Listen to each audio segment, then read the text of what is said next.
বই পড়ার অভ্যেস না থাকায় কত শত বাঙালি আজও আস্বাদ করতে পারেনি বাংলার সাহিত্য রস। তাই বাংলা সাহিত্যকে আরও সুলভ করে তোলার একটা ছোট্ট প্রয়াস শ্রুতি, যেখানে আমরা তুলে আনব সাহিত্যের প্রতিচ্ছবি কণ্ঠে। যদি বই পড়তে না ইচ্ছে করে তবে বই শোনো। তারই ফলশ্রুতিতে আমাদের এবারের আয়োজন গল্পপাঠ। দ্বিতীয় গল্প পাঠে থাকছে মানিক বন্দ্যোপাধ্যায়ের লেখা প্রাগৈতিহাসিক, কণ্ঠে ও সঙ্গীত সংগ্রহে শ্রুতি সহযোদ্ধারা, যান্ত্রিক কুশলতায় মেঘ ও সাদেব, সার্বিক তত্ত্বাবধানে ছিলেন মেঘ। গল্পটি উপভোগ করার আমন্ত্রণ জানাচ্ছি। সমস্ত বর্ষাকালটা ভিখু ভয়ানক কষ্ট পাইয়াছে। আষাঢ় মাসের প্রথমে বসন্তপুরের বৈকুণ্ঠ সাহার গদিতে ডাকাতি করিতে গিয়া তাহাদের দলকে দল ধরা পড়িয়া যায়। 11 জনের মধ্যে কেবল ভিখুই কাঁধে একটা বর্ষার খোঁচা খাইয়া পলাইতে পারিয়াছিল। রাতারাতি 10 মাইল দূরের মাথা ভাঙা পুলটার নিচে পৌঁছিয়া অর্ধেকটা শরীর কাদায় ডুবাইয়া সরবনের মধ্যেই দিনের বেলাটা লুকাইয়াছিল। রাত্রে আরণকোষ পথ হাঁটিয়া একেবারে পেহলাদ বাগদির বাড়ি চিতলপুরে। পেহলাদ তাহাকে আশ্রয় দেয় নাই। কাঁধটা দেখাইয়া বলিয়াছিল, ঘাউখান সহজ লয় সেঙ্গাত, উঠি পাকবো, গা ফুলবো। জানাজানি হয়ে গেলে আমি কনে যামো? খুনটাও যদি না করতিস। তোরে খুন করতে মন লইতাছে পেহলত। এই জনমেলা সেঙ্গাত। বন কাছেই ছিল, মাইল 5 উত্তরে। ভিখু অগত্যা বনেই আশ্রয় লইল। পেহলাদ নিজে বাঁশ কাটিয়া বনের একটা দুর্গম অংশে সিঞ্জুরি গাছের নিবিড় ঝোপের মধ্যে তাহাকে একটা মাচা বাঁধিয়া দিল। তালপাতা দিয়ে একটা আচ্ছাদনও করিয়া দিল। বলিল, বাদলায় বাঘটাক সব পাহাড়ের উপরে গেছে গা। সাপে যদি না কাটে তো আরাম কইরাই থাকবি ভিখু। খামো কি? চিরা গুড় দিলাম যে, 2 দিন বাদে বাদে ভাত লই আসুম। রোজ আইলে মাইনসে সন্দেহ করব। কাঁধের ঘাটা লতাপাতা দিয়া বাঁধিয়া আবার আসিবার আশ্বাস দিয়া পেহলাদ চলিয়া গেল। রাত্রে ভিখুর জ্বর আসিল। পরদিন টের পাওয়া গেল পেহলাদের কথাই ঠিক। কাঁধের ঘা ভিখুর দুনাইয়া উঠিয়াছে, ডান হাতটি ফুলিয়া ঢোল হইয়া গিয়াছে এবং হাতটি তাহার নাড়িবার সামর্থ্য নাই। বর্ষাকালে যে বনে বাঘ বাস করিতে যায়, এমনই অবস্থায় সেই বনে জলে ভিজিয়া বসা ও পোকার উৎপাত সহিয়া দেহের কোনো না কোনো অংশ হইতে ঘণ্টায় একটি করিয়া যোগ টানিয়া ছাড়াইয়া জ্বরে ও ঘায়ের ব্যথায় ধুকিতে ধুকিতে ভিখু 2 দিন 2 রাত্রি সংকীর্ণ মাচাডুকুর উপর কাটাইয়া দিল। বৃষ্টির সময় ছাদ লাগিয়া সে ভিজিয়া গেল। রোদের সময় ভাবসা গাঢ় গুমটে সে হাঁপাইয়া শ্বাস টানিল। পোকার অত্যাচারে দিবা রাত্রি তাহার এক মুহূর্তের স্বস্তি রহিল না। পেহলাদ কয়েকটা বিড়ি দিয়া গিয়াছিল, সেগুলি ফুরাইয়া গিয়াছে। 3-4 দিনের মতো চিরা আছে বটে, কিন্তু গুড় একটুও নাই। গুড় ফুরাইয়াছে, কিন্তু গুড়ের লোভে যে লাল পিঁপড়াগুলি ঝাঁক বাঁধিয়া আসিয়াছিল, তাহারা এখনো মাচার উপরেই ভিড় করিয়া আছে। ওদের হতাশার জ্বালা ভিখুই অবিরত ভোগ করিতেছে সর্বাঙ্গে। মনে মনে পেহলাদের মৃত্যু কামনা করিতে করিতে ভিখু তবু বাঁচিবার জন্যে প্রাণপণে ঝুঁজিতে লাগিল। যেদিন পেহলাদের আসিবার কথা, সেদিন সকালে কলসির জলটাও তাহার ফুরাইয়া গেল। বিকাল পর্যন্ত পেহলাদের জন্য অপেক্ষা করিয়া তৃষ্ণায় পীড়ন আর সহিতে না পারিয়া কলসিটা লইয়া সে যে কত কষ্টে খানিক দূরের নালা হইতে 8 কলসি জলে ভরিয়া আনিয়া আবার মাচার উপর উঠিল, তাহার বর্ণনা হয় না। অসহ্য ক্ষুধা পাইলে চিরা চিবাইয়া সে পেট ভরাইল। এক হাতে ক্রমাগত পোকা ও পিঁপড়াগুলি টিপিয়া মারিল। বিষাক্ত রস শুষিয়া লইবে বলিয়া জোকে ধরিয়া নিজেই ঘায়ের চারিদিকে লাগাইয়া দিল।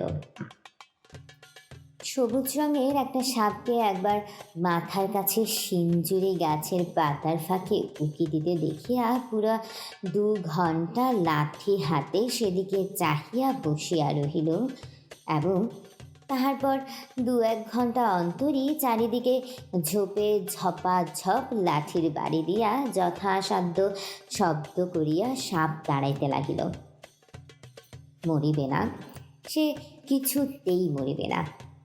বনের পশু যে অবস্থায় বাঁচে সেই অবস্থায় সে বাঁচিবেই। বেহুলা গ্রামান্তরে কুটুমে গিয়াছিল, পরদিনও সে আসিল না। কুটুম বাড়ির বিবাহোৎসবে তাড়ি টানিয়া বেহুশ হইয়া পড়িয়া রহিল। বনের মধ্যে ভিখু কিভাবে দিনরাত্রি কাটাইতেছে 3 দিনের মধ্যেও সে কথা একবারও তাহার মনে পড়িল না। ইতিমধ্যে ভিকুর ঘা পচিয়া উঠিয়া লালচে রস গড়াইতে আরম্ভ করিয়াছে। শরীরও তাহার অল্প অল্প ফুলিয়াছে, জ্বরটা একটু কমিয়াছে, কিন্তু সর্বাঙ্গের অসহ্য বেদনা দম ছুটানো তারির নেশার মতোই ভিকুকে আচ্ছন্ন অভিভূত করিয়া রাখিয়াছে। সে আর এখন ক্ষুধা তৃষ্ণা অনুভব করিতে পারে না। যোগেরা তাহার রক্ত শুষিয়া শুষিয়া পটলের মতো ফুলিয়া উঠিয়া আপনা হইতেই নিচে খুশিয়া পড়িয়া যায়। সে টেরও পায় না। পায়ের ধাক্কায় জলের কলসিটা একসময় নিচে পড়িয়া ভাঙিয়া যায়। বৃষ্টির জলে ভিজিয়া পুতুলের মধ্যে চিরাগুলি পচিতে আরম্ভ করে। রাত্রে তাহার গন্ধে আকৃষ্ট হইয়া মাচার আশেপাশে শিয়াল ঘুরিয়া বেড়ায়। কুটুমবাড়ি হইতে ফিরিয়া বিকালের দিকে ভিখুর খবর লইতে গিয়া ব্যাপার দেখিয়া পেলাদ গম্ভীরভাবে মাথা নাড়িল। ভিখুর জন্য 1 বাটি ভাত ও কয়েকটি পুঁটি মাছ ভাজা আর একটু পুঁইচুচুরি সে সঙ্গে লইয়া গিয়াছিল। সন্ধ্যা পর্যন্ত ভিখুর কাছে বসিয়া থাকিয়া ওগুলি সে নিজেই খাইয়া ফেলিল। তারপর বাড়ি গিয়া বাঁশের একটা ছোট মই এবং তাহার বোনাই ভরতকে সঙ্গে করিয়া ফিরিয়া আসিল। মইয়ে শোয়াইয়া তাহারা দুজনে ভিখুকে বাড়ি লইয়া গেল। ঘরের মাচার ওপর খড় বিছাইয়া শয্যা রচনা করিয়া তাহাকে শোয়াইয়া রাখিল। আর এমনই শক্ত প্রাণ ভিখুর যে শুধু এই আশ্রয়টুকু পাইয়াই বিনা চিকিৎসায় ও একরকম বিনা যত্নেই 1 মাস মুমূর্ষ অবস্থায় কাটাইয়া সে ক্রমে ক্রমে নিশ্চিত মরণকে জয় করিয়া ফেলিল। কিন্তু ডান হাতটি তাহার আরো ভালো হইল না। গাছের মরা ডালের মতো শুকাইয়া গিয়া অবশ অকর্মণ্য হইয়া পড়িল। প্রথমে অতি কষ্টে হাতটা সে একটু নাড়িতে পারিত, কিন্তু শেষ পর্যন্ত সে ক্ষমতাটুকুও তাহার নষ্ট হইয়া গেল। কাঁধের ঘা শুকাইয়া আসিবার পরও বাড়িতে বাহিরের লোক কেহ উপস্থিত না থাকিলে ভিখু তাহার একটি মাত্র হাতের সাহায্যে মধ্যে মধ্যে বাঁশের মই বাহিয়া নিচে নামিতে লাগিল এবং একদিন সন্ধ্যার সময় এক কাণ্ড করিয়া বসিল। পেহলাদ সে সময় বাড়ি ছিল না, ভরতের সঙ্গে তারিগিলিতে বাহির হইয়া গিয়াছিল। পেহলাদের বোন গিয়াছিল ঘাটে। পেহলাদের বউ ছেলেকে ঘরে শোয়াইতে আসিয়া ভিখুর চাহনি দেখিয়া তাড়াতাড়ি পলাইয়া যাইতেছিল। ভিখু তাহার একটা হাত চাপিয়া ধরিল, কিন্তু পেহলাদের বউ বাগদির মেয়ে, দুর্বল শরীরে বাঁ হাতে তাহাকে আয়ত্ত করা সহজ নয়। এক ঝটকায় হাত ছাড়াইয়া সে গাল দিতে দিতে চলিয়া গেল। পেহলাদ বাড়ি ফিরিলে সব বলিয়া দিল। তারির নেশায় পেহলাদের মনে হইল এমন নেমুখারাম মানুষটারে একেবারে খুন করিয়া ফেলাই কর্তব্য। হাতের মোটা বাঁশের লাঠিটা বইয়ের পিঠে 1 ঘা বসাইয়া দিয়া ভিখুর মাথা ফাটাইতে গিয়া নেশার মধ্যেও কিন্তু টের পাইতে বাকি রহিল না যে কাজটা যত বড় কর্তব্যই হোক সম্ভব একেবারেই নয়। ভিখু তাহার ধারালো দাঁটি বাঁ হাতে শক্ত করিয়া বাগাইয়া ধরিয়া আছে। সুতরাং খুনোখুনির পরিবর্তে তাহাদের মধ্যে কিছু অশ্লীল কথার আদান প্রদান হইয়া গেল। শেষে পেহলাদ বলিল, তোর লাগে আমার 60 টাকা খরচ গেছে, টাকাটা দে, দিয়া বাইর হ আমার বাড়ি থেকে, দূর হ। ভিখু বলিল, আমার কোমরে একটা বাজু বাঁধা রাখছিলাম, তুই চুরি করছস। আগে আমার বাজু ফিরাইয়া দে, তবেই যামু। তোর বাজুর খবর জানে কেডা রে? বাজু দে কইলাম পেহলাদ। ভালো চাস তো বাজু না দিলি শালা বাড়ির মেজুকত্তার মতো গলাটা আতর 1 খান কোপেই 2 ফাঁক কইরা ফেলুম। এই তোরে আমি কইয়া রাখলাম, বাজু পালি আমি এখনই যামু গিয়া। কিন্তু বাজু ভিখু ফেরত পাইল না। তাহাদের বিবাদের মধ্যে ভরত আসিয়া পড়ায় দুজনে মিলিয়া ভিখুকে তাহারা কায়দা করিয়া ফেলিল। পেহলাদের বাহুমূলে একটা কামড় বসাইয়া দেওয়া ছাড়া দুর্বল ও পঙ্গু ভিখু আর বিশেষ কিছুই করিয়া উঠিতে পারিল না। পেহলাদ ও তাহার বোনাই তাহাকে মারিতে মারিতে আত্মরা করিয়া ফেলিয়া বাড়ির বাহির করিয়া দিল। ভিখুর শুকাইয়া আসা ঘা ফাটিয়া রক্ত পড়িতেছিল। হাত দিয়া রক্ত মুছিতে মুছিতে ধুকিতে ধুকিতে সে চলিয়া গেল। রাত্রির অন্ধকারে সে কোথায় গেল কেহই তাহা জানিতে পারিল না বটে। কিন্তু দুপুর রাতে পেহলাদের ঘর জ্বলিয়া উঠিয়া বা গদিপাড়ায় বিষম হইচই বাঁধাইয়া দিল। পেহলাদ কপাল চাপড়াইয়া বলিতে লাগিল, হায় সর্বনাশ, হায় সর্বনাশ, ঘরকে আমার শনি আইছিল, হায় সর্বনাশ। কিন্তু পুলিশের টানাটানির ভয়ে মুখ ফুটিয়া বেচারা ভিখুর নামটা পর্যন্ত করিতে পারিল না। সেই রাত্রি হইতে ভিখুর আদিম অসভ্য জীবনের দ্বিতীয় পর্যায় আরম্ভ হইল। চিতলপুরের পাশে একটা নদী আছে। পেহলাদের ঘরে আগুন দিয়া আসিয়া একটা জেলে ডিঙি চুরি করিয়া ভিখু নদীর স্রোতে ভাসিয়া গিয়াছিল। লগি ঠেলিবার সামর্থ্য তাহার ছিল না। একটা চ্যাপ্টা বাঁশকে হালের মতো করিয়া ধরিয়া রাখিয়া সে সমস্ত রাত কোনো রকমে নৌকার মুখ সিধা রাখিয়াছিল। সকাল হওয়ার আগে শুধু স্রোতের টানে সে বেশি দূর আগাইতে পারে নাই। ভিখুর মনে আশঙ্কা ছিল ঘরে আগুন দেওয়ার শোধ লইতে পেহলাদ হয়তো তাহার নামটা প্রকাশ করিয়া দিবে। মনের জ্বালায় নিজের অসুবিধার কথাটা ভাবিবে না। পুলিশ বহুদিন যাবৎ তাহাকে ধরিবার চেষ্টা করিতেছে। বৈকুণ্ঠ সাহার বাড়িতে খুনটা হওয়ার ফলে চেষ্টা তাহাদের বাড়িয়াছে বই কমে নাই। পেহলাদের কাছে খবর পাইলে পুলিশ আশেপাশের চারিদিকেই তাহার খোঁজ করিবে। ২০-৩০ মাইলের মধ্যে লোকালয়ে মুখ দেখানো তাহার পক্ষে বিপদের কথা। কিন্তু ভিখু তখন মরিয়া হইয়া উঠিয়াছে। কাল বিকাল হইতে সে কিছু খায় নাই। দুজন জোয়ান মানুষের হাতে বেদম মার খাইয়া এখনো দুর্বল শরীরটা তাহার ব্যথায় আড়ষ্ট হইয়া আছে। ভোর ভোর মহকুমা শহরের ঘাটের সামনে পৌঁছায় সে ঘাটে নৌকা লাগাইল। নদীর জলে ডুবিয়া স্নান করিয়া গায়ের রক্তের চিহ্ন ধুইয়া ফেলিয়া শহরের ভিতর প্রবেশ করিল। ক্ষুধায় সে চোখে অন্ধকার দেখিতেছিল। একটা পয়সাও তাহার সঙ্গে নাই যে মুড়ি কিনিয়া খায়।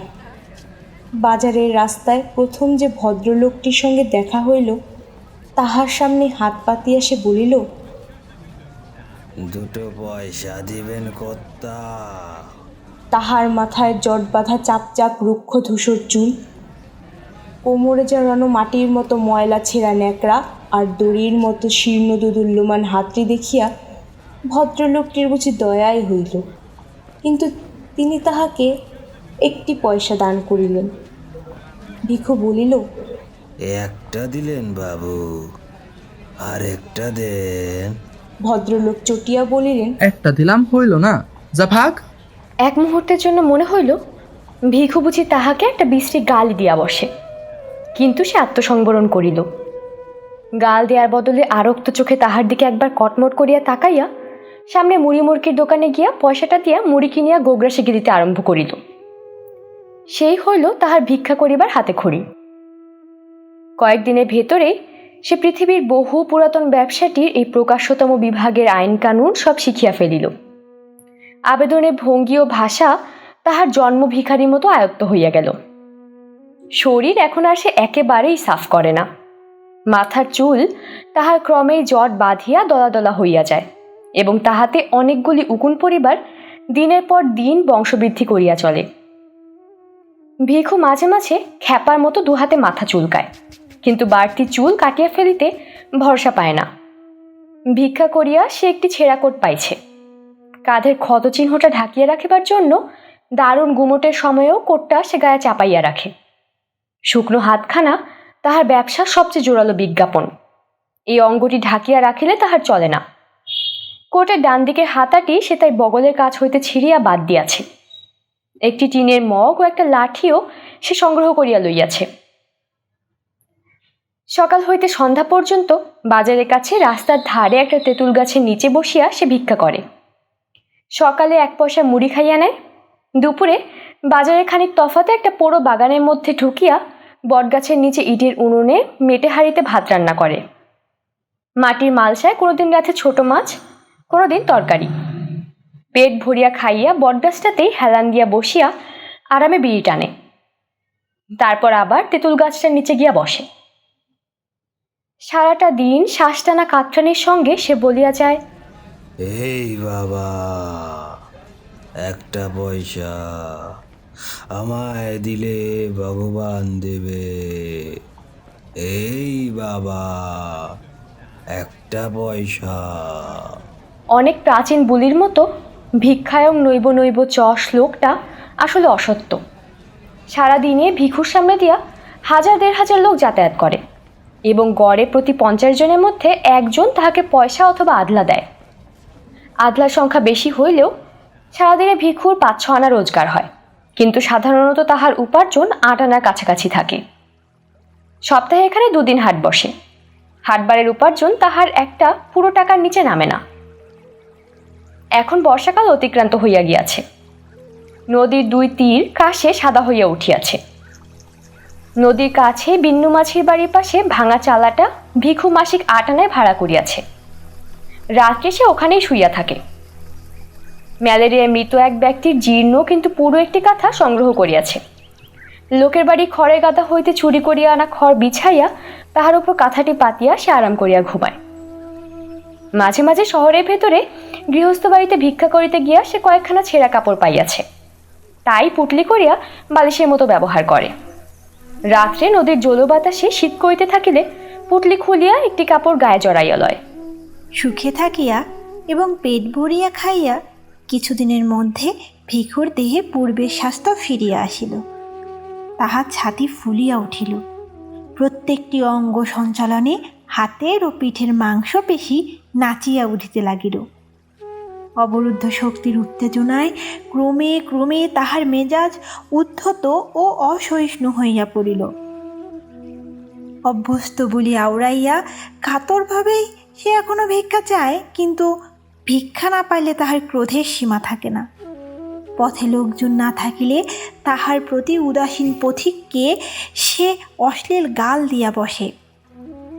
1 পয়সার জিনিস কিনিয়া ফাও না পাইলে দোকানিকে মারিতে ওঠে। নদীর ঘাটে মেয়েরা স্নান করিতে নামিলে ভিক্ষা চাইবার ছলে জলের ধারে গিয়া দাঁড়ায়। মেয়েরা ভয় পাইলে সে খুশি হয় এবং সরিয়া যাইতে বলিলে নড়ে না, দাঁত বাহির করিয়া দুর্বিনীত হাসি হাসে। রাত্রে স্বরচিত শয্যায় সে ছটফট করে। নারী সঙ্গহীন এই নিরুৎসব জীবন আর তার ভালো লাগে না। অতীতের উদ্দাম ঘটনাবহুল জীবনটির জন্য তাহার মন হাহাকার করে। তারির দোকানে ভারে ভারে তারি গিলিয়া সে হল্লা করিত। টলিতে টলিতে বাঁশির ঘরে গিয়া উন্মত্ত রাত্রি যাপন করিত। আর মাঝে মাঝে দল বাঁধিয়া গভীর রাত্রে গৃহস্থের বাড়ি চড়াও হইয়া সকলকে মারিয়া কাটিয়া টাকা ও গহনা লুটিয়া রাতারাতি উধাও হইয়া যাইত। স্ত্রীর চোখের সামনে স্বামীকে বাঁধিয়া মারিলে তাহার মুখে যে অবর্ণনীয় ভাব দেখা দিত। পুত্রের অঙ্গ হইতে ফিনকে দিয়া রক্ত ছুটিলে মা যেমন করিয়া আর্তনাদ করিয়া উঠিত। মশালের আলোয় সেই দৃশ্য দেখা আর আর্তনাদ শোনার যে উন্মাদনাকর নেশা জগতে আর কি আছে। পুলিশের ভয়ে গ্রাম হইতে গ্রামান্তরে পলাইয়া বেড়াইয়া আর বনে জঙ্গলে লুকাইয়া থাকিয়াও যেন তখন সুখীই ছিল। তাহার দলের অনেকেই বারবার ধরা পড়িয়া জেল খাটিয়াছে, কিন্তু জীবনে একবারের বেশি পুলিশ তাহার নাগাল পায় নাই। রাখু বাগদির সঙ্গে পানাহা শ্রীপতি বিশ্বাসের বোনটাকে যেবার সে চুরি করিয়াছিল, সেইবার 7 বছরের জন্য তাহার কয়েদ হইয়াছিল, কিন্তু 2 বছরের বেশি কেহ তাহাকে জেলে আটকাইয়া রাখিতে পারে নাই। এক বর্ষার সন্ধ্যায় জেলের প্রাচীর ডিঙ্গাইয়া সে পলাইয়াছিল। তারপর একা সে গৃহস্থ বাড়ির ঘরের বেড়া কাটিয়া চুরি করিয়াছে। দিন দুপুরে পুকুর ঘাটে একাকিনী গৃহস্থ বধূর মুখ চাপিয়া গলার হার হাতের বালা খুলিয়া লইয়াছে। রাখুর বউকে সঙ্গে নিয়া নোয়াখালী হইয়া সমুদ্র ডিঙ্গাইয়া পাড়ে দিয়াছে একেবারে হাতিয়ায়। 6 মাস পরে রাখুর বউকে হাতিয়ায় ফেলিয়া আসিয়া পরপর 3 বার 3টা দল করিয়া দূরে দূরে কত গ্রামে যে ডাকাতি করিয়া বেড়াইয়াছে, তাহার সবগুলির নামও এখন তাহার স্মরণ নাই। তারপর এই সেদিন বৈকুণ্ঠ সার মেজ ভাইটার গলাটা সে দায়ের এক কোপে 2 ফাঁক করিয়া দিয়ে আসিয়াছে। কি জীবন তাহার ছিল, এখন কি হইয়াছে। মানুষ খুন করিতে যার ভালো লাগিত, সে আজ ভিক্ষা না দিয়া চলিয়া গেলে পথচারীকে একটি টিটকারি দেওয়ার মধ্যে মনের জ্বালা নিঃশেষ করে। দেহের শক্তি তার এখনও অক্ষুণ্ণ আছে, কিন্তু সে শক্তি প্রয়োগ করিবার উপায়টাই তাহার নাই। কত দোকানে গভীর রাত্রে সামনে টাকার থোক সাজাইয়া একা বসিয়া দোকানি হিসাব মেলায়। বিদেশগত কত পুরুষের গৃহে মেয়েরা থাকে একা। এদিকে ধারালো একটা অস্ত্র হাতে ওদের সামনে হুমকি দিয়া পড়িয়া একদিনে বড়লোক হওয়ার পরিবর্তে বিন্নু মাঝের চালাটার নিচে সে চুপচাপ শুইয়া থাকে। ডান হাতটাতে অন্ধকারে হাত বুলাইয়া ভিকুর আফসোসের সীমা থাকে না। সংসারে অসংখ্য ভীরু ও দুর্বল নরনারীর মাঝে এত বড় বুকের পাটা আর এমন একটা জোরালো শরীর নিয়া শুধু একটা হাতের অভাবে যে সে মরিয়া আছে, এমন কপালও মানুষের হয়। তবুও এ দুর্ভাগ্য সে সহ্য করিতে পারে। আফসোসেই নিবৃত্তি। একা ভিকু আর থাকিতে পারে না। বাজারে ঢুকিবার মুখেই একটা ভিখারিনী ভিক্ষা করিতে বসে। বয়স তাহার বেশি নয়, দেহের বাঁধুনিও বেশ আছে, কিন্তু একটা পায়ে হাঁটুর নিচ হইতে পাতা পর্যন্ত তাহার থকথকে তৈলাক্ত ঘা।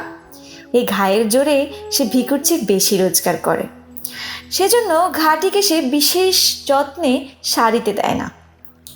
ভিকু মধ্যে মধ্যে গিয়া তাহার কাছে বসে, বলে, ঘাটি সারবনালয়। ভিখারিনী বলে, ওষুধ দিলে অখনই সারে। ভিকু সাগ্রহে বলে, সারা তবে ওষুধ দিয়ে চটপট সারাইয়া ল। ঘা সারলে তোর আর ভিক মাগতি হইব না, জানোস আমি তোরে রাখো। আমি থাকলি তো। কেন থাকবি না কেন? খাওয়ামু পরামু আরামে রাখো। পায়ের পরনি পা দিয়া গাঁঠ হইয়া বইসা থাকবি। না করস তুই কিয়ের লেগে? অত সহজে ভুলিবার মেয়ে ভিখারিনী নয়। খানিকটা তামাক পাতা মুখে গুজিয়া দিয়া বলে, 2 দিন বাদে মরে যখন তুই খেদাইয়া দিবি, ঘামুই তখন পামু কনে। ভিকু আজীবন একনিষ্ঠতার প্রতিজ্ঞা করে, সুখে রাখিবার লোভ দেখায়, কিন্তু ভিখারিনী কোনো মতেই রাজি হয় না। ভিকু ক্ষুণ্ণ মনে ফিরিয়ে আসে। এদিকে আকাশে চাঁদ উঠে, নদীতে জোয়ার ভাটা বয়, শীতের আমেজে বায়ুস্তরে মাদকতা দেখা দেয়। ভিকুর চালার পাশে কলা বাগানে চাপা কলার কাদি শেষ হইয়া আসে। বিন্নু মাঝি কলা বিক্রির পয়সায় বউকে রূপার গোট কিনিয়া দেয়। তালের রসের মধ্যে নেশা ক্রমেই ঘোরালো ও জমাট হইয়া ওঠে। ভিকুর প্রেমের উত্তাপে ঘৃণা উবিয়া যায়। নিজেকে সে আর সামলাইতে পারে না। একদিন সকালে উঠিয়াই সে ভিখারিনীর কাছে যায়, বলে, আইস চল, ঘা লই আই চল। ভিখারিনী বলে, আগে আইবার পারো নাই, যা অখন মর গিয়া আখার তলের শালি খা গিয়া। কেন শালি খাওনের কথাটা কি? তোর লাইকা হা কইরা বইসা আছি ভাবছস তুই? বটে, আমি উইয়ার সাথে রইছি। ওদিকে তাকাইয়া ভিকু দেখিতে পায় তাহারই মতো জোয়ান দাঁড়িওয়ালা এক খঞ্জ ভিখারি খানিক তফাতে আসন করিয়াছে। তাহার ডান হাতটির মধ্যে একটি পা হাঁটুর নিচে শুকাইয়া গিয়াছে। বিশেষ যত্ন সহকারে ওই অংশটুকু সামনে মেলিয়া সে আল্লাহর নামে দয়া প্রার্থনা করিতেছে। পাশে পড়িয়া আছে কাঠের একটি কৃত্রিম হর্ষপা। ভিখারিনী আবার বলিল, বসস যে, যা পালাইয়া যা, দেখলি খুন কইরা ফেলাইব কইয়া দিলাম। আরে তো খুন অমন সব হালাই করতিছে, উয়ার মতো 10টা মানুষের একা ঘায়াল কইরা দিবার পারতাম, তা জানোস? পারস তো জানা, উয়ার সাথে লাগ না গিয়া, আমার কাছে কি? উয়াকে তুই সারান দে, আমার কাছে চ। ইরে সোনা, তামুক খাবা? ঘা দেখে পিছাইছিলি, তোর লগে আর খাতির কি রে হালার পুত? উয়ারে সারুন কেন? উয়ার মতো কামাস তুই? ঘর আছে তোর? ভাগবি তো ভাগ, নইলে গাল দিমু কইলাম। ভিখু তখনকার মতো প্রস্থান করে, কিন্তু হাল ছাড়ে না। ভিখারিণীকে একা দেখিলেই কাছে আসিয়া দাঁড়ায়, ভাব জমাইবার চেষ্টা করিয়া বলে, তোর নামটা কি রে?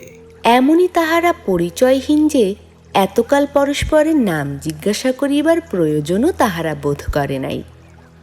ভিখারিণী কালো দাঁতের ফাঁকে হাসে। ফের লাগতে আইসোস?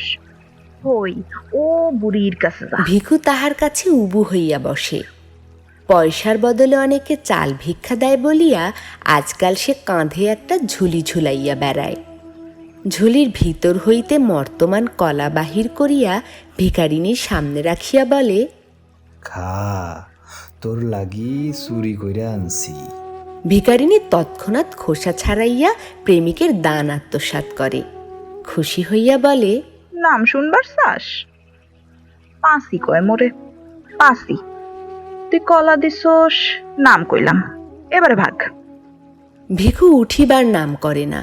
অত বড় একটা কলা দিয়া শুধু নাম শুনিয়া খুশি হওয়ার মতো শৌখিন সে নয়। যতক্ষণ পারে ধুলার উপর উবু হইয়া বসিয়া পাঁচির সঙ্গে সে আলাপ করে। ওদের স্তরে নামিয়া না গেলে সে আলাপকে কেহ আলাপ বলিয়া চিনিতে পারিবে না। মনে হইবে পরস্পরকে তাহারা যেন গাল দিতেছে। পাঁচির সঙ্গীটির নাম বশির। তার সঙ্গেও সে একদিন আলাপ জমাইবার চেষ্টা করিল। সালাম মিয়া। বশির বলিল, এদিকে ঘোরাফেরা কি জন্য? সেলাম মিয়া হতেছে, লাঠির এক ঘায়ে সিটিছে ইচ্ছা দে মনে। দুজনে খুব খানিকটা গালাগালি হইয়া গেল। ভিখুর হাতে লাঠি ও বশির হাতে মস্ত একটা পাথর থাকায় মারামারিটা আর হইল না। নিজের তেঁতুল গাছের তলায় ফিরিয়া যাওয়ার আগে ভিখু বলিল, র র তোরে নিপাত করতেছি। বশির বলিল, ফের ওর সাথে বাতচিত করলে জানে মাইরা দিমু, আল্লাহর কিরে। এই সময় ভিখুর উপার্জন কমিয়া আসিল। পথ দিয়া প্রত্যহ নূতন নূতন লোক যাতায়াত করে না। একেবারে প্রথমবারের জন্য যাহারা পথটি ব্যবহার করে, দৈনন্দিন পথিকদের মধ্যে তাহাদের সংখ্যা 2 মাসের ভিতরেই মুষ্টিমেয় হইয়া আসে। ভিখুকে একবার তাহারা 1টি পয়সা দিয়াছে, পুনরায় তাহাকে দান করিবার প্রয়োজন তাহাদের অনেকেই বোধ করে না। সংসারে ভিখারির অভাব নাই। কোনো রকমে ভিখুর পেট চলিতে লাগিল। হাটবার ছাড়া রোজগারের 1টি পয়সাও সে বাঁচাইতে পারিল না। সে ভাবনায় পড়িয়া গেল। শীত পড়িলে খোলা চালার নিচে থাকা কষ্টকর হইবে। যেখানে হোক, চারদিক ঘেরা যেমন তেমন ঘর একখানা তাহার চাই। মাথা গুজিবার একটা ঠাই আর দুবেলা খাইতে না পাইলে কোনো যুবতী ভিখারিনী তাহার সঙ্গে বাস করিতে রাজি হইবে না। অথচ উপার্জন তাহার যেভাবে কমিয়া আসিতেছে, এভাবে কমিতে থাকিলে শীতকালে নিজেই হয়তো পেট ভরিয়া খাইতে পাইবে না। যেভাবেই হোক, আয় তাহাকে বাড়াইতেই হইবে। এখানে থাকিয়া আয় বাড়াইবার কোনো উপায় সে দেখিতে পায় না। চুরি ডাকাতির উপায় নাই, মজুর খাটিবার উপায় নাই। একেবারে খুন করিয়া না ফেলিলে কারো কাছে অর্থ ছিনাইয়া লওয়া এক হাতে সম্ভব নয়। পাঁচিকে ফেলিয়া এই শহর ছাড়িয়া কোথাও যাইতে তাহার ইচ্ছা হয় না। আপনার ভাগের বিরুদ্ধে ভিখুর মনে বিদ্রোহী হইয়া ওঠে। তাহার চালের পাশে ভিন্ন মাছের সুখী পারিবারিক জীবনটা তাহাকে হিংসায় জর্জরিত করিয়া দেয়। একদিন বিন্নুর ঘরে আগুন ধরাইয়া দিবার জন্য মন ছটফট করিয়া ওঠে। নদীর ধারে খ্যাপার মতো ঘুরিতে ঘুরিতে তাহার মনে হয় পৃথিবীরে যত খাদ্য, যত নারী আছে, একা সব দখল করিতে না পারিলে তাহার তৃপ্তি হইবে না। আর কিছুকাল ভিখু এমনই অসন্তোষের মধ্যে কাটাইয়া দিল। তারপর একদিন গভীর রাত্রে ঝুলির মধ্যে তার সমস্ত মূল্যবান জিনিস ভরিয়া জমানো টাকা কোটি কোমরের কাপড়ে শক্ত করিয়া বাঁধিয়া ভিখু তাহার চালা হইতে বাহির হইয়া পড়িল। নদী ধারে একদিন সে হাতখানেক লম্বা একটা লোহার শিক কুড়াইয়া পাইয়াছিল। অবসর মতো পাথরে ঘষিয়া শিকটির একটা মুখ সে চোখা করিয়াছে। এই অস্ত্রটি সে ঝুলির মধ্যে ভরিয়া সঙ্গে লইল।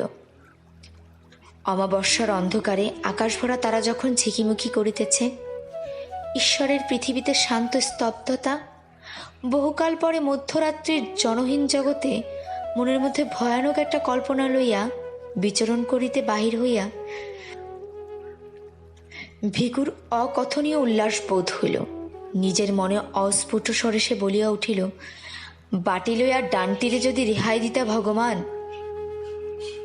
নদীর ধারে ধারে আতমাল হাঁটিয়া গিয়া একটা সংকীর্ণ পথ দিয়া সে শহরে প্রবেশ করিল। বাজার বা হাতে রাখিয়া ঘুমন্ত শহরের বুকে ছোট ছোট অলিগলি দিয়া শহরের অপর প্রান্তে গিয়া পৌঁছিল। শহরে যাওয়ার পাকা রাস্তাটি এখান দিয়া শহরেতে বাহির হইয়াছে। নদী ঘুরিয়া আসিয়া 2 মাইল তফাতে রাস্তারই পাশে মাইলখানেক রহিয়া গিয়া আবার দক্ষিণে দিক পরিবর্তন করিয়াছে। কিছু দূর পর্যন্ত রাস্তার দুদিকে ফাঁকে ফাঁকে 2-1টি বাড়ি চোখে পড়ে। তারপর ধানের ক্ষেত ও মাঝে মাঝে জঙ্গলাকীর্ণ পতিত ডাঙার দেখা পাওয়া যায়। এমনই একটা জঙ্গলের ধারে জমি সাফ করিয়া 5-7খানা কুড়ে তুলিয়া কয়েকটা হতভাগা মানুষ একটি দরিদ্রতম পল্লী স্থাপিত করিয়াছে। তার মধ্যে একটি কুড়ে বসিরের। ভোরে উঠিয়া ঠক ঠক শব্দে কাঠির পা ফেলিয়া সে শহরে ভিক্ষা করিতে যায়। সন্ধ্যার সময় ফিরিয়া আসে। পাঁচি গাছের পাতা জ্বালাইয়া ভাত রাঁধে, বসির টানে তামাক। রাত্রে পাঁচি পায়ের ঘায়ে ন্যাকড়ার পটি জড়ায়। বাঁশের খাটে পাশাপাশি শুইয়া তাহাদের কাটা কাটা কদর্য ভাষায় গল্প করিতে করিতে তাহারা ঘুমাইয়া পড়ে। তাহাদের নীড়, তাহাদের শয্যা ও তাহাদের দেহ হইতে একটা ভাবসা পচা দুর্গন্ধ উঠিয়া ঘরের চালের ফুটা দিয়া বাহিরের বাতাসে মিশিতে থাকে। ঘুমের ঘরে বসির নাক ডাকায়। পাঁচি বিড়বিড় করিয়া বকে। ভিখু একদিন ওদের পিছু পিছু আসিয়া ঘর দেখিয়া গিয়াছিল। অন্ধকারে সাবধানে ঘরের পেছনে গিয়া বেড়ার ফাঁকে কান পাতিয়া সে কিছুক্ষণ কচুবনের মধ্যে দাঁড়াইয়া রহিল। তারপর ঘুরিয়া ঘরের সামনে আসিল। ভিখারির কুড়ে দরজার ঝাপটি পাঁচি ভিতর হইতে বন্ধ করে নাই, শুধু ঠেকাইয়া রাখিয়াছিল। ঝাপটা সন্তর্পণে একপাশে সরাইয়া ঝুলির ভিতর হইতে শিকটি বাহির করিয়া শক্ত করিয়া ধরিল। ঘরের মধ্যে প্রবেশ করিল। বাহিরে তারার আলো ছিল, ঘরের ভেতরে সেটুকু আলোর অভাব। দেশলাই জ্বালিবার অতিরিক্ত হাত নাই। ঘরের মধ্যে দাঁড়াইয়া ভিখু ভাবিয়া দেখিল বসিরের হৃৎপিণ্ডের অবস্থানটি নির্ণয় করা সম্ভব নয়। বা হাতের আঘাত ঠিক জায়গা মতো না পড়িলে বসির গোলমাল করিবার সুযোগ পাইবে, তাহাতে মুশকিল অনেক। কয়েক মুহূর্ত চিন্তা করিয়া বসিরের শিয়রের কাছে সরিয়া গিয়া একটি মাত্র আঘাতে ঘুমন্ত লোকটার তালুর মধ্যে শিকের চোখা দিকটা সে প্রায় 3 আঙুল ভিতরে ঢুকাইয়া দিল। অন্ধকারে আঘাত কতদূর মারাত্মক হইয়াছে বুঝিবার উপায় ছিল না। শিকটা মাথার মধ্যে ঢুকিয়াছে টের পাইয়াও ভিখু তাই নিশ্চিন্ত হইতে পারিল না। এক হাতে সবলে বসিরের গলা চাপিয়া ধরিল। পাঁচিকে বলিল, চুপ থাক, চিল্লবি তো তোরেও মাইরা ফেলামো। পাঁচি চেঁচাইল না, ভয়ে গোঙাইতে লাগিল। ভিখু তখন আবার বলিল, একটুকু আওয়াজ লয়, ভালো চাস তো একদম চুপ মাইরা থাক। বসির নিষ্পন্দ হইয়া গেলে ভিখু তাহার গলা হইতে হাত সরাইয়া লইল। দম লইয়া বলিল, আলোটা জ্বাইলা দে পাছি। পাঁচি আলো জ্বালিলে ভিখু পরম তৃপ্তির সঙ্গে নিজের কীর্তি চাহিয়া দেখিল। একটিমাত্র হাতের সাহায্যে অমন জোয়ান মানুষটাকে ঘায়েল করিয়া গর্বের তাহার সীমা ছিল না। পাঁচির দিকে তাকাইয়া সে বলিল, দেখছস কেডা কারে খুন করলো, দেখছস? তখন পাই পাই কইরা কইলাম, মিয়া ভাই ঘোড়া ডিঙ্গাইয়া ঘাস খাইবার লারবা গো, সারান দেও। শুইনা মিয়া ভাইয়া রইল গোসা, কয় কিনা শির সেইসা দিমু। দেন গো দেন, শির সেইসা দেন মিয়া ভাই।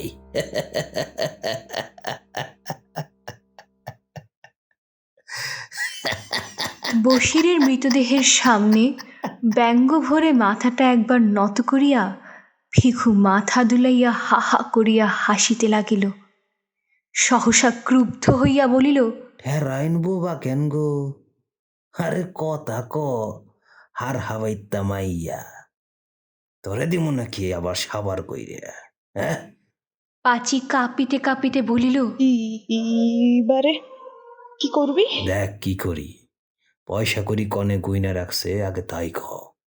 বশিরের গোপন সঞ্চয়ের স্থানটি পাঁচি অনেক কষ্টে আবিষ্কার করিয়াছিল। ভিখুর কাছে প্রথমে সে অজ্ঞতার ভান করিল, কিন্তু ভিখু আসিয়া চুলের মুঠি চাপিয়ে ধরিলে প্রকাশ করিতে পথ পাইল না।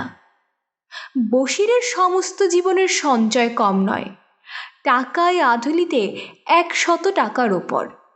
একটা মানুষকে হত্যা করিয়া ভিখু পূর্বে ইহার চেয়ে বেশি উপার্জন করিয়াছে। তবু সে খুশি হইল, বলিল, কি কি নিবি পুটলি বাইদা ফেলা পাসি, তারপর ল রাইত থাকতে মেলা করি। খানিক বাদে নৌমির চান্দ উঠব, আলোয় পথখানা পার হয়ে যাব। পাঁচি পুটুলি বাঁধিয়া লইল, তারপর ভিখুর হাত ধরিয়া খোঁড়াইতে খোঁড়াইতে ঘরের বাহির হইয়া রাস্তায় গিয়া উঠিল। পূর্বাকাশের দিকে চাহিয়া ভিখু বলিল, অহনি চাঁদ উঠব পাসি। পাঁচি বলিল, আমরা যামু কনে? সদর ঘাটে না, চুরি করুম। বিয়ানে শ্রীপতিপুরের সামনে জংলার মধ্যে ঢুইকা থাকুম, রাইতে একদম সদর। বাবারে আসো পাসি, 1 কোষ পথ হাঁটুন লাগবো। পায়ের ঘা লইয়া তাড়াতাড়ি চলিতে পাঁচির কষ্ট হইতেছিল। ভিখু সহসা একসময় দাঁড়াইয়া পড়িল, বলিল, পায়ে নি ব্যথা পাস পাসি? হ, ব্যথা জানায়। পিঠে চাপামু? পারবি কেনে? পারুম, আয়। ভিখুর গলা জড়াইয়া ধরিয়া পাঁচি তাহার পিঠের ওপর ঝুলিয়া রহিল। তাহার দেহের ভারে সামান্য ঝুঁকিয়া ভিখু জোরে জোরে পথ চলিতে লাগিল। পথে দুদিকে ধানের ক্ষেত আবছা আলোয় নিঃসারে পড়িয়া আছে। দূরে গ্রামের গাছপালার পিছন হইতে নবমীর চাঁদ আকাশে উঠিয়া আসিয়াছে। ঈশ্বরের পৃথিবীতে শান্ত স্তব্ধতা। হয়তো ওই চাঁদ আর এই পৃথিবীর ইতিহাস আছে, কিন্তু যে ধারাবাহিক অন্ধকার মাতৃগর্ভ হইতে সংগ্রহ করিয়া দেহের অভ্যন্তরে লুকাইয়া ভিখু ও পাঁচি পৃথিবীতে আসিয়াছিল, এবং যে অন্ধকার তাহারা সন্তানের মাংস লাবেষ্টনীর মধ্যে গোপন রাখিয়া যাইবে, তাহা প্রাগৈতিহাসিক। পৃথিবীর আলো আজ পর্যন্ত তাহার নাগাল পায় নাই, কোনোদিন পাইবেও না।